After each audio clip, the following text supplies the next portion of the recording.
da urlo al Dino Liotta di Licata tra la capolista del girone A di eccellenza siciliana, il Partinico Audace di mister Giannusa, che a suon di vittorie anche risicate sta risalendo la china e ora minaccia anche il secondo posto. Ma la partita, molto tesa, molto spezzettata, con tante interruzioni e poche emozioni, si accende solo nella seconda metà del primo tempo. Qui la giocata di Brugnone che mette in mezzo l'anticipo di Pippo Raimondi su Vincenzo Manfrè. I due sono stati anche compagni di squadra in passato, mentre dall'altra parte Angelo Caronia prova a far girare il suo destro. La punizione viene deviata in calcio d'angolo pochi minuti dopo, sempre da palla inattiva ci prova la formazione ospite, questa volta è Mistretta, mancino debole, bloccato senza grossi problemi da Federico Valenti. Pochi minuti dopo, altro piazzato per il Partinico Audace, questa volta cerca la soluzione di potenza al centro della porta Caronia. Valenti però si fa trovare pronto, cerca di reagire, cerca di rispondere in Licata con questa palla lunga e la sfera che arriva a Mero, la conclusione mancina dal limite bloccata da Peppe Polizzi. Si passa con le immagini al secondo tempo, sempre con Merola che questa volta diventa assistman, cerca il golasso alla Crespo Manfrè, gli viene respinta la suolata, poi si tuffa a corpo morto Martignetti sul tentativo di Palmisano.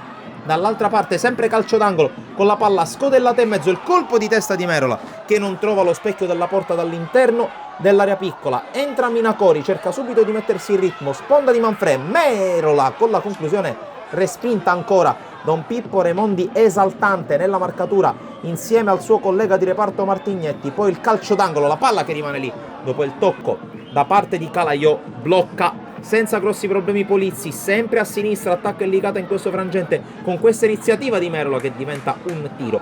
Bloccato ancora dall'estremo difensore partinicese, ancora sull'automancino, la palla messa in mezzo alla ricerca di Manfrè, l'anticipo del solito Martignetti. Poi succede questo, liscio di Calaiò che stende poi il suo avversario lanciato in ripartenza. Il direttore di gara non ha dubbi, rosso per il capitano del Licata che deve giocare il resto della partita in inferiorità numerica, ma da quel che si vede in campo neanche sembrerebbe. Qui la giocata al limite dell'area di Manfrè che cerca di pulire il pallone per Tommy Flores che la piazza col mancino, il volo sotto l'incrocio di Peppe Polizzi a mettere in calcio d'angolo. Poi è sempre l'argentino che mette in mezzo da questo corner, è pettinato, entrato proprio per mettere una pezza alla mancanza di Calaiò in difesa, a sfiorare il gol. Dall'altra parte l'uscita avventata di Valenti, la palla che rimane lì e ci pensa proprio l'ex Canicattì a salvare sulla linea. Poi Palmisano con il cross, secondo palo, l'anticipo per il tentativo della rovesciata e colpo di testa da parte di Micchi, subentrato a Manfrè. Palla che sorvola la traversa, insiste nonostante l'uomo in meno